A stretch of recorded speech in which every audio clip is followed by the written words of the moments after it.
Hey everyone, Val here, and I am trying to record my weekly weigh-in before our guests come. We have guests coming this weekend, and we're going to go out and do a little fishing today. I'm ready with my fishing shirt, so stand by, and we'll get some videos out if we can catch some fish.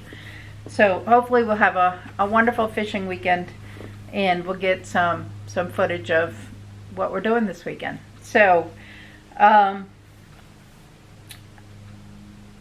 how have I done this week on my weekly weigh-in? I'm going to tell you that in just a minute. But first I'm going to read a chapter. I've got 2 chapters left today and next week from the book Life is Long by Karen Selmanson. And this book has been good. I mean, tell me if you've enjoyed it, but I've read a chapter every week when I've done my weekly weigh-in. And I've enjoyed a lot of these chapters, had some good stuff in them. Tell me what you think of the book so far. Today's chapter is simply called Wear an Apron, and I'm not sure what that's all about, but we'll find out together because I don't read these ahead of time. So it says, if you're presently using your oven to store old sweaters, you might want to rethink that. It turns out that making good old-fashioned home-cooked meals can help you live a good long old age.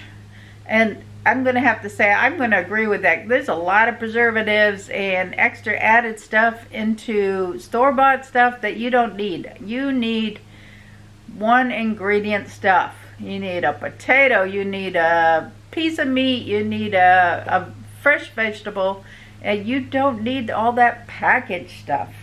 So it says, in 2012, studies of elderly Taiwanese reported in Public Health Nutrition found that those who cooked up to 5 times a week had a 47% greater chance of staying alive over a 10-year period.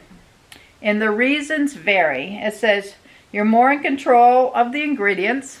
That's what I was saying. You just need to keep it simple. Keep simple ingredients.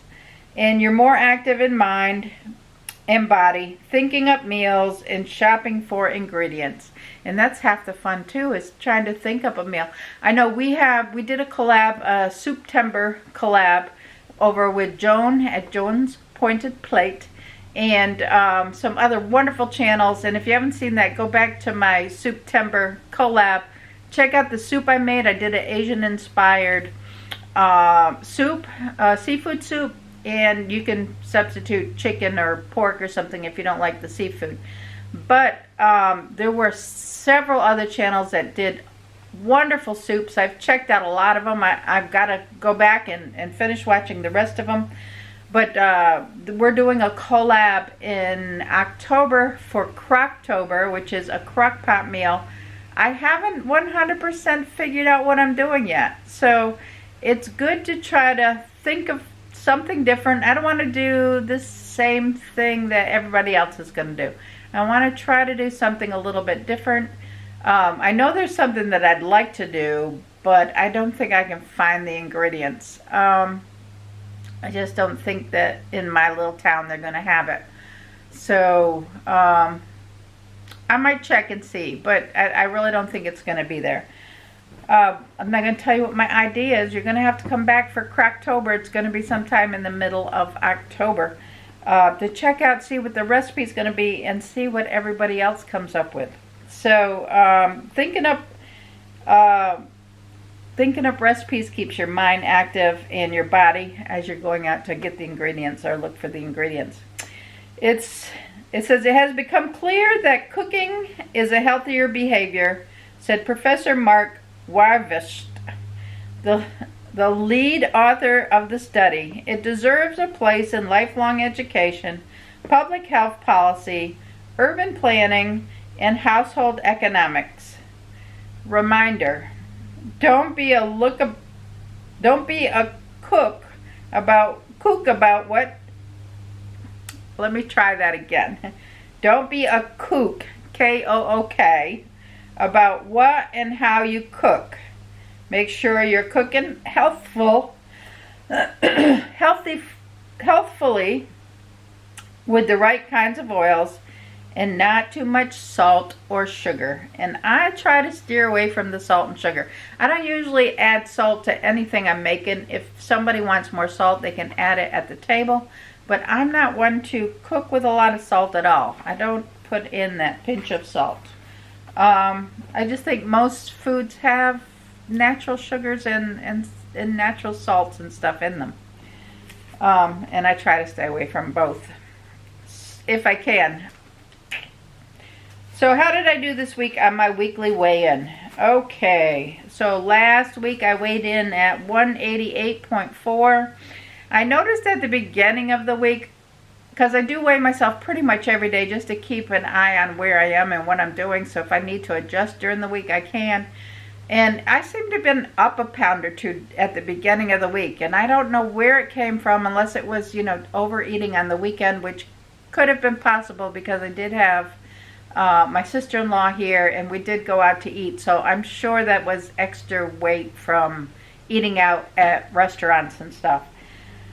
So I adjusted and tried to be really careful with what I ate during the week to get the pounds off, and I did. Thankfully, took those 2 pounds back off, and I ended up the week at 188 even. So that was a loss of 0.4. I'm happy with that, being that we had company, and I'm not going to not eat or not enjoy myself when I have company and stuff. I just have to make the adjustments after the company leaves. Now this weekend, again, we're going to have company. I know that we're going to do s'mores over the campfire. I might enjoy one of those. I don't think I'm going to eat a whole lot of s'mores just because that's extra calories I don't need. We'll probably have a glass of wine. We're going to have cheese and crackers on the boat and stuff like that. So those are extra calories that are going to just sneak in there. It's snacking stuff that typically I don't do. Because I'm eating my yogurt bars at night instead of having something with chocolate and marshmallow and crackers in it. But that's okay. I don't do it every day. Maybe I eat a s'more a couple of times a year. Maybe if the kids are here and we start a campfire or something. Or if friends come that want to sit around the fire and have s'mores or a glass of wine, which is what we're going to do if it's cool enough to do that, then we'll indulge in that. But I can make my adjustments during the week to take off any pounds that I put on. We are going to go to a restaurant, but I think we're keeping it fairly healthy at the restaurant. We'll see how that goes too. We'll bring you along. We'll show you what we're doing. Anyway, 188. That is a 0.4 loss. I'm going to take it because I had a gain at the beginning of the week and I got that back off. So taking that 1 to 2 pounds back off and then still ending up with a gain at the end of the week. I'm happy with that. For the year, it's a 23.8 pound loss. A little bit at a time, slow and steady wins the race, as they say. So I'm okay with it. Let me know how you're doing. Leave me some comments in the comment section below. Tell me what you thought of the book so far. We have 1 chapter left for next week.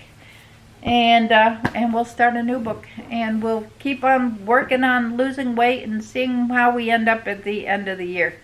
So we got holidays to make it through, and they're sneaking up on us quickly. So let me know how you're all doing.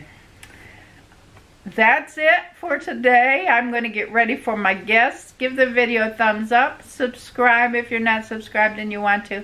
I will catch you on the next video. You all have a wonderful week, and I hope you're enjoying your weekend. Bye now.